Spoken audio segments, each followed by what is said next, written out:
Hello, this is Tina McMechen, Acting Executive Director for the American Society for the Positive Care of Children. Our mission is to prevent child abuse through positive parenting, advocacy, and education. Today, we're joined by Michelle Madrid-Branch. We're so excited to have her here as a guest speaker on Webinar Wednesday. And Michelle is a well-known news anchor. She actually was nominated for an Emmy. She's written 3 books. She's so very talented, and we're just delighted to have her here. So, Michelle, welcome. Thank you so much for taking time out of your hectic schedule to join us and tell us, help us learn from your experiences and share your wisdom with us. Thank you so much. I'm so honored to be here. I truly mean that. So thank you for having me. I'm truly thrilled and tickled to be talking to you again. Yay. Well, I just wanted to start off. You have such an amazing and interesting background. And I was thinking maybe you could just tell us a little bit about yourself and about, your background and experiences, and especially if you could highlight your experience in foster care. Sure. Thank you so much. And I write and speak openly about my story. I didn't used to do that because I used to be afraid to do that. And I carried around a lot of shame for a long time about my story. And it's so liberating and freeing to talk about my story openly, scars, flaws, and all, as I like to say. So, I was born in the United Kingdom. And my birth was not a celebrated one. I was the product of an affair. My mother was married with 3 children, but she had an affair with my birth father. And it was, quite a scandal. And there was a lot of trying to cover up what was going on. My mother was carrying, the child of another man. And there was a lot of gossip and things going around the area where they lived. My mother tried on 3 different occasions to abort me and could not do that, and ultimately brought me into the world on a cold January morning, knowing that she could not keep me. My birth father didn't have any desire to be a father. He even went so far as to say at the time he didn't want to know when I was born. And I think from my earliest beginnings, even in the womb, I felt that the world was unsafe. And so I entered the world. I was placed in foster care. And because of my story, my circumstances, also the fact that I was, I looked a lot like my birth father. He's Spanish and darker and had these big, brown, dark eyes and olive skin and this, dark black hair. The social workers at the time didn't quite know what to do with me. And they labeled me and tagged me in my foster records as difficult to place. And social worker wrote in my foster records that, my name was Julie before I was adopted. So I will say Julie, but she wrote Julie is a strange looking child, sort of long and thin with a pointy chin. She's dark in coloring and skin tone, and presumably takes after her father, the Spaniard. That kind of language was used within my foster records. And even though I was blessed enough to be adopted by an American family, I think the weightiness of judgment, even before I probably could understand the spoken word, there's a feeling, I believe, that children feel from the earliest of beginnings. It was a heavy cloak around my shoulders. I was adopted into a loving family. We moved to America eventually. And I didn't look like anyone in my family. And I stuck out, and so people would always ask, well, where did you come from? And so adoption would be sort of explained. And they would say, well, aren't you so lucky that someone would do something like this? Aren't your parents so nice to do something like this? Mm-hmm. And I remember as a child often sitting there thinking, well, what is like this? What is it about me that makes them so special that they did with the distance to do something? And is there something wrong with me? And all of the voices in your head that tell you that you're unworthy of being loved, And even the most, I think sometimes most innocent thing that someone might say to you, you can take and twist it in your head to mean that you're not enough, that you're not worthy of being loved, being within a family, that somehow you're always going to be on the outside looking in. And it's a very painful place to be. And so I did a lot of self-diminishing talk to myself. I would say as I grew, well, sometimes God just makes mistakes, or sometimes they're just kids who aren't wanted, and I guess that's just who I am. And I never really expected to ever feel adored in a way that I saw my peers being adored by their parents. And I don't mean that I wasn't loved by my parents, my mom and dad, my adoptive parents. It's just how I viewed the world at the time. It's the kind of lens that I had on, that somehow I was removed from the gift of feeling that special. And you know what? I carried that with me as I grew. And what I did to try to bury that sort of pain, the suffering that I was going through, is I tried to just be perfect at everything. I wanted to have the best grades and be the best in school and the best and the best and the best. And that stayed with me as I grew up, put a lot of pressure on myself. It probably worked in some ways. I made great grades, got into college, got my bachelor's, went to graduate school, got my master's in broadcast journalism, got on television news, enjoyed that career. But in the back of my head, every day, if something good happened, the voice would come back and say, well, you know, you're really not worthy of this, Michelle. And I just never felt good enough, even though I was successful in a career. And I remember one time, and this was kind of the trigger for me, and I'm giving you sort of a story in a nutshell, but the trigger that moved me from the work that I was doing on television news to today is I was reading a breaking news story on the news desk about a homicide. And the alleged person who had allegedly committed the homicide was a grown man who had allegedly killed his parents. But what kept coming down on the teleprompter is, it was breaking news. I hadn't had a chance to look at it and hold it in my hands and review the script, was that he was the adopted son of these two people. The adopted son of.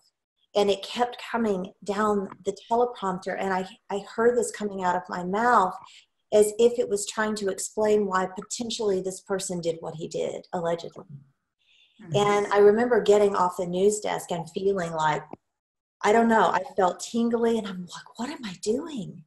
And it was a trigger. It was a trigger for me, how we talk about adoption and foster care, how we talk about our children in general. Matters. And I remember that day saying to myself, I don't think television news is ultimately where I need to be. I think I need to do something in this life where I'm using my story to help other people more deeply understand the experience of being fostered and adopted, and to try to help bridge the gap of understanding, which brings me to where I am today, and, you know, sitting here speaking with you, which is a true blessing.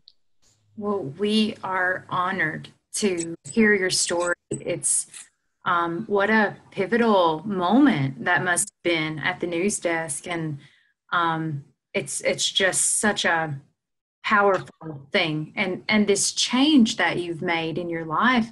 So now, from looking at your website, I am just so excited for you, because it looks as though you're trying to empower children and also women. And, you know, you talk a lot about motivating and inspiring children. And so, you know, for those parents out there, whether they're foster parents or biological parents who may be watching this, based on your experiences and your expertise, what strategies do you use to inspire and motivate children? What do you think are the best ways to go about doing that? Well, you know, I'm a mom, and I have my son, who is my eldest son, who is 16, is biological. He's, you know, I gave birth to him physically, but then I delivered my now 14-year-old son from Russia when he was 11 months old, and my now 9-year-old daughter from Ethiopia when she was 10 months old. And I'm also a stepmother to 2 grown daughters. Oh, wow. So I really and truly believe in my experience as a parent and as a mom, and also just as an adoptee and former foster. It's so important to listen to our children. It's so important to create space to hear them and not tell them how they should feel about their story. You know, their story is their own, and that's precious, and it is a treasure. But I think it's really important to listen to them and not try to control their feelings. I remember when I was a girl, my mother, who was the sweetest thing in the world. She's just the sweetest woman. She's in heaven now. But she once said to me, you know, she was uncomfortable if I would try to talk to her about how I felt about being adopted, that I had this love for this birth mother that was never going to leave me. She had given me life, and I felt connected to her, and I loved her. But it didn't mean that I didn't love my mom, my adoptive mom. She was my mom. But I wanted to express that feeling because it was inside of me, and I needed to share it. My mom was not necessarily comfortable with those kind of conversations. She would say, well, I rescued you from a bad situation. Why can't you just leave it at that? Mm-hmm. And I couldn't leave it at that. And what I wanted and what I ached for was a space to be heard and understood. So I try to create that for my children, that they know that they're safe to come to me and to speak with me and to speak their voice and their truth about what they were feeling at that moment. If there's something that we see on the television or something that someone says out there in the world or just something that triggers them and they feel sad, they need to explore that. They need to feel safe to explore that and not feel that they're letting me down as their mom. You know, I want them to understand that feeling our lives is how we begin to heal in our lives and discover everything about who we are and who we're meant to be and what we're here to do. When we bottle things in, we die, you know, we wither away. I have a quote that I like to say, that silence hinders healing. I don't want my children to be silenced. I don't want any child to be silenced. I don't want anyone to be silenced. It's a very lonely, dark, and hurtful place to be. I also teach my children about gratitude. You know, life is tough, and whether we're in a foster situation or we've been adopted, internationally, domestically, whether our parents are divorced, whatever our life may look like, our family may look like, gratitude really is a very healing force. If you can say, I am going through a tough time, but let me focus on what I'm grateful for. I ask my children that all the time. When they're feeling, and I can feel their energy and they're feeling sad or upset or agitated, I'll say, stop. Take 3 deep breaths, and we do it together. And I say, now on the last exhale, say one thing you're grateful for. And it may be my dog. It may be my pillow, you know, my daughter's Justin Bieber pillow or whatever it is, you know, and just that moment of acknowledging gratefulness can put them in a space to receive and also to give. And it's just like breathing. We inhale, we exhale, and they find themselves, or my children find themselves, in a much better space to then share how they're feeling. I think gratitude is really key. And I think we spoke last time about, you know, how we have expectations. It goes along with gratitude, but this is different. You know, we have expectations for ourselves in our lives, for our children. I want my children to, you know, pick up their shoes. I want them to be kind to one another. I want them to be kind to their friends. But I want them also to know that I'm going to appreciate them for who they are. I don't have any expectations for that. I want them to be the way I want them to be. I want them to know I appreciate you as who you are, as you are right here and now, and I'm going to meet you in that space. And all of those things feel more open to me. Just No expectations, pure appreciation, gratitude. These things I believe are, and just allowing our children to express themselves and creating those safe spaces, I think goes a long way in helping children to feel safe and to also know that if they come from hard places, if they come from a background where they've been fostered or adopted out of orphanage or what have you, that they can be accepted for who they are and they don't have to lose that part of themselves. Mm-hmm. You know, we didn't start a book, open a book at chapter 4. You know, I'm going to open the book. I want to read the very beginnings of that book, chapter 1, even what comes before that. You know, I want to read the dedication. I want to experience that book from the very first page. And I think if we can do that for our children and we can say, your story is beautiful, all of it. It may be hard, but it's powerful. And you are enough. You are made perfectly. And I'm going to be here through the hard places, those harder chapters. Let's move through them together, because there's magnificent, empowering, transformative chapters ahead. Mm-hmm. And I just, what you're saying is so beautiful. And I am just struck by, you know, how different so many of our fellow moms' lives would be if their mothers had treated them in that way. And I'd love to hear your thoughts on how the status of women and the well-being of children are sort of intertwined. I think there's something to be said about that. And I also noticed that you mentioned it on your website. I'd really love to hear your insight on that. Thank you. I think, you know, truly when we empower a woman, we empower the world. And if we look at the orphan crisis, the very root of the orphan crisis is the vulnerable woman. Mm-hmm. And women are made vulnerable in a myriad of ways around the world. It may be poverty, a lack of education, it may be cultural bias, etc. But women are made vulnerable. When we make women vulnerable, it impacts their families, the community, and indeed the world. And so one of the things I think is so important, you know, when we look at, I look at motherhood for myself, and the realization that, you know, if I'm holding anything within me that I haven't dealt with from my childhood, perhaps, if I'm holding that in and I'm afraid to be real, I'm afraid to extend myself in a gesture of love and vulnerability in that way, I'm protecting myself. My children are going to feel that, and they're going to see that, and then they're going to have this sense that, oh, maybe the world's not a safe place. Look at my mom. Right? Mm-hmm. I want to meet my children in a way that's empowered. And I don't want to hide from them the scars of my story. They know my story. You know, this is what mom went through. This is her story.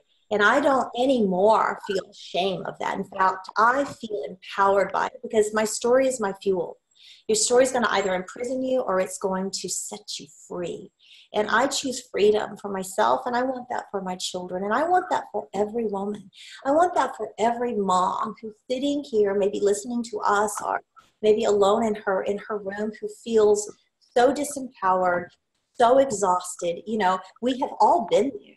Mm-hmm. But there's one thing I know for sure, and that I've learned. I used to compartmentalize my life. Well, okay, I'm a mom, and I'm this, and I'm this, and I'm this. And it felt very rigid for me. And then when I realized that really what I am is I'm an expression, right?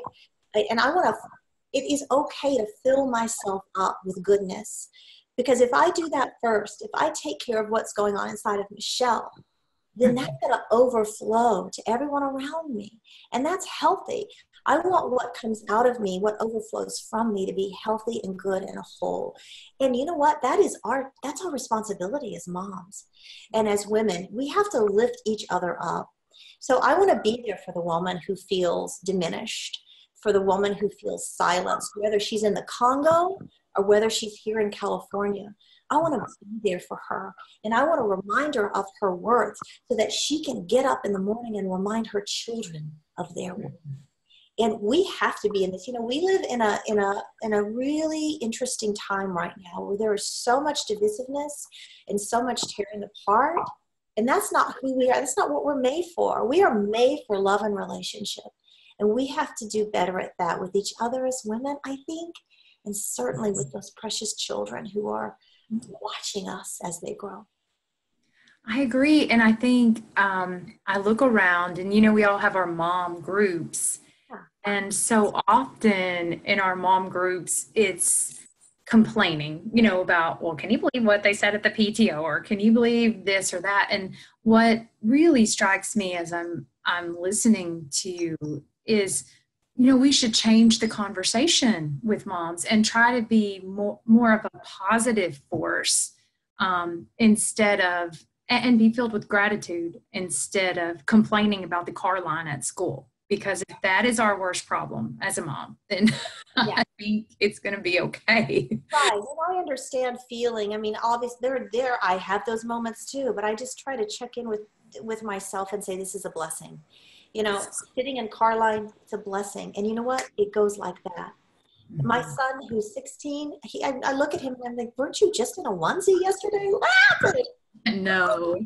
And it goes so quickly. And if we can see it as a blessing, if we can see everything in life happening for us and not to us, right? I'm sitting in a car line. This is happening to me. I've got things to do. I've got places to go. You know what? This is happening for me. What if I sit here in the car line and I close my eyes and I take deep breaths and I say positive words to myself? What if I love up on me before my children enter the car? What if I see this moment as happening for me so that I can be better when they get in the car? All these little moments that we don't allow ourselves to see. I just think it takes slowing down and looking through these moments or looking at these moments with a different lens.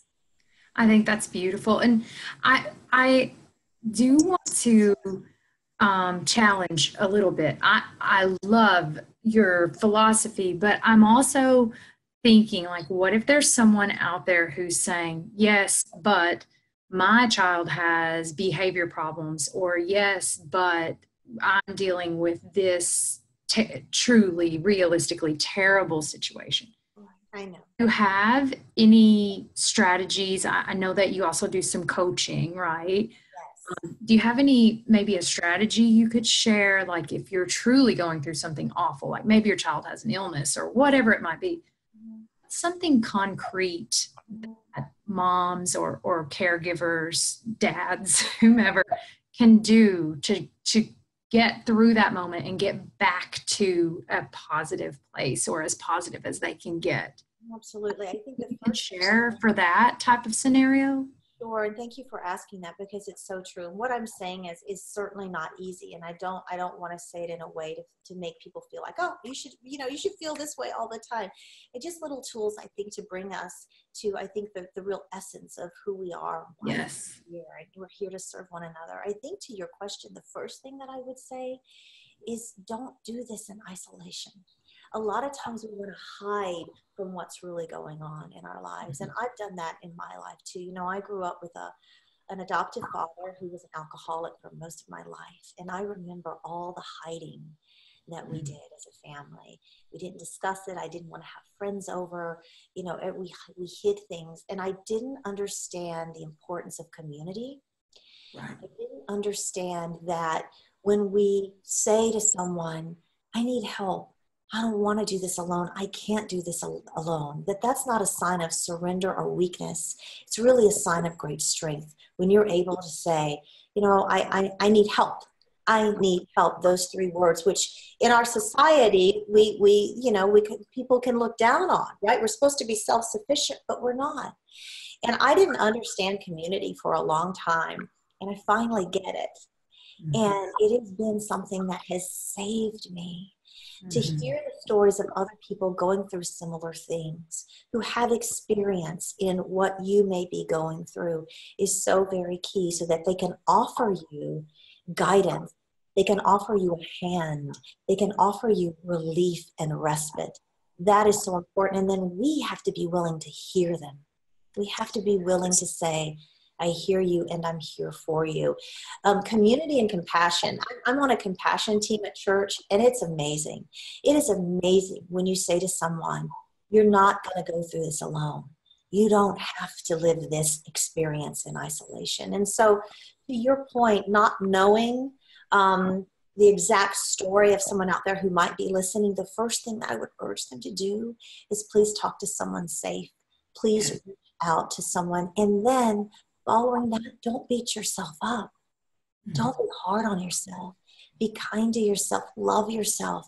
Be willing to say, I'm going through a hard time, but the way I may be feeling doesn't necessarily represent who I am. Right. I'm going through something tough, and that's okay, but I'm not going to do it alone.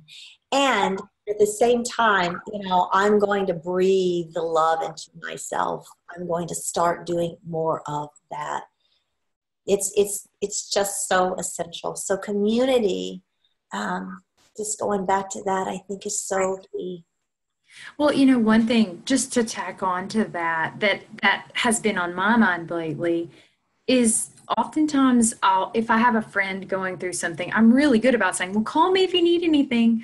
Well, what if I just took that a step further and did something for them? Because people, like to your point, people are hesitant to ask for help even when they desperately need it. And so what if, as part of our community, we all feel so good when we say, well, call me if you need anything. What if we actually took dinner over to the person's house or became a community of action, instead of just sort of hollow words? And I'm not saying that when I tell my friends, call me if you need anything, that it's hollow, but how much better would it be if I just took that a step further and showed up, with a casserole or maybe took their baby for an hour so they could take a nap or whatever. So for me, it's been on my heart to be a doer instead of just a talker. I love that. Yeah, let's be doers. Let's do more of that. And I think that's one thing I've really enjoyed being on this compassion team, is seeing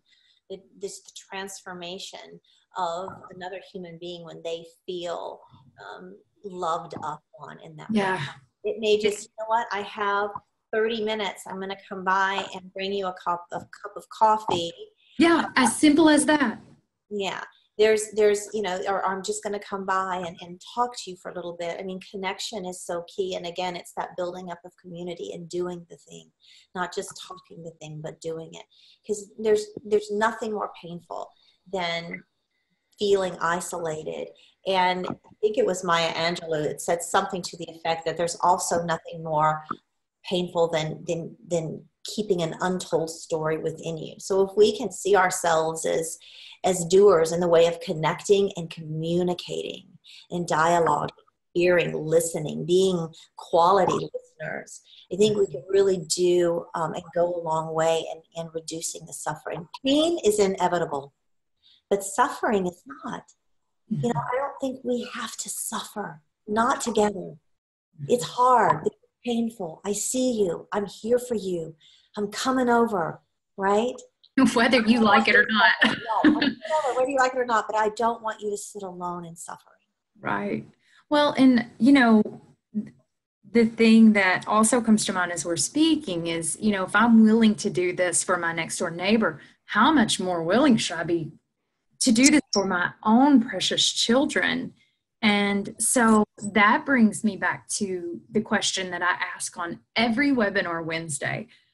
You probably saw this one coming a mile away, but I always ask, what does positive parenting mean to you? And I have a feeling you've already given us a glimpse of it, but I'd love for you to just define that for us.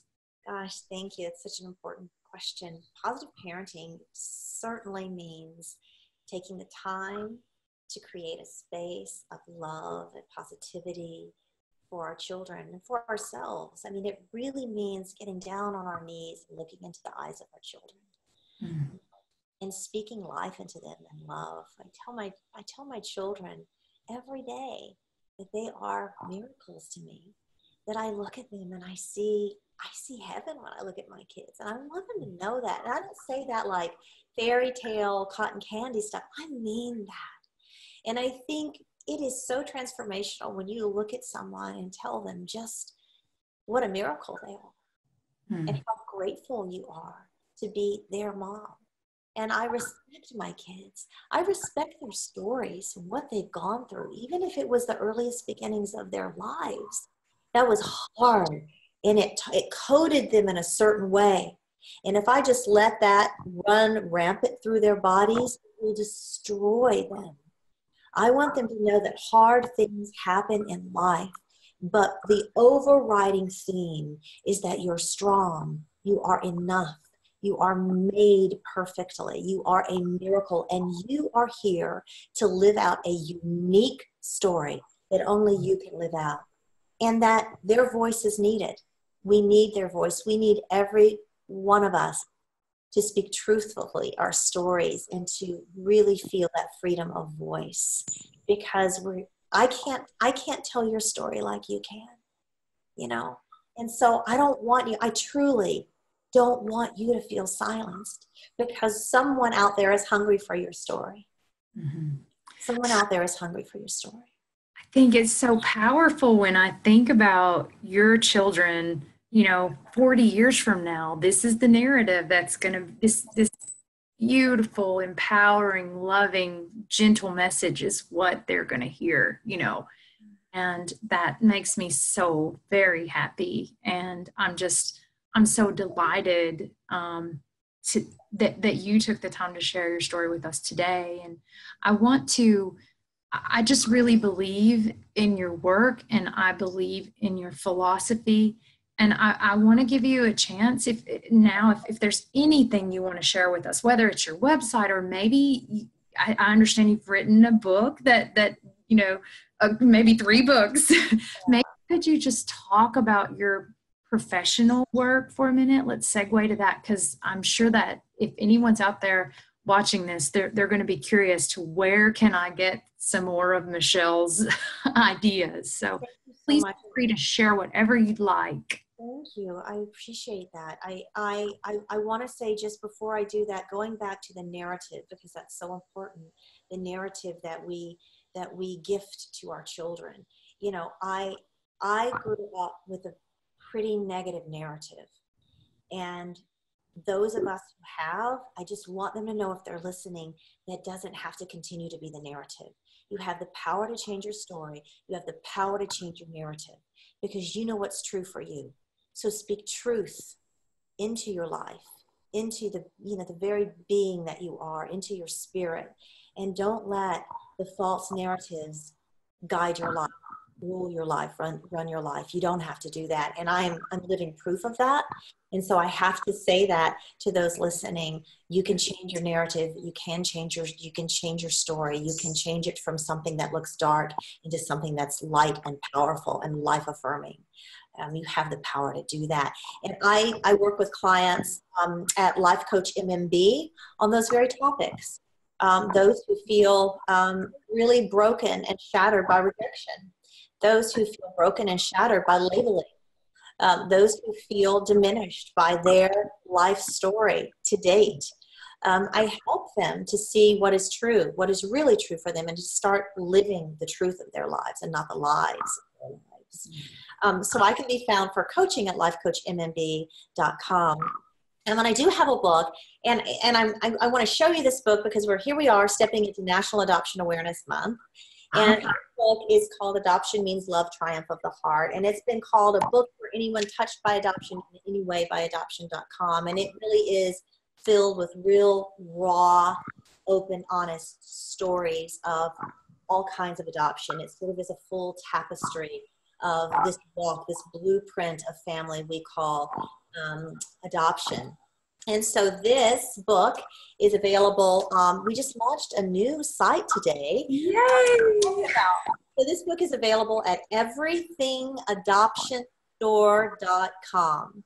Everythingadoptionstore.com. And sort of the premise behind it is we're creating, I want to uplift and inspire members of our community, those who are parenting by adoption, by foster care, just parenting in general. I want to inspire and uplift us with positive messages. So we have some pretty products on there. We're just getting started. We're growing. So come check us out. But it's everythingadoptionstore.com. You'll find this book on the site, and it's free shipping on everything, all orders in the U.S. So I hope you can come visit us there. And then lastly, you can also find just more about my work at MichelleMadrid-Branch.com. So I gave you a lot there. Those are 3 different sites. Got it. Well, I hope that maybe I can get my 13-year-old to figure out how to put little captions in so that in case you missed that, we can add. Thank you. Listen, you will forever be a friend of the American Society for the Positive Care of Children, and we are grateful to you, and we wish you the very best. Thank you so much. You just have the most beautiful spirit and energy, and the insight that you shared today will touch countless lives. And so I just want to say thank you, and I've enjoyed speaking with you so much. You have touched me, and I will forever be changed by this conversation. And so I as well, and I thank you, and you will forever be a friend of mine, the American SPCC. Thank you so much. You are my friends, and I applaud the work that you do. Let's take care of each other, and let's love those children positively. Absolutely. Let's build our community. Well, with that, I'm going to close it out, and we'll make this recording available on our website. And thanks again, Michelle. I hope you have a great afternoon. Love to all. Bye.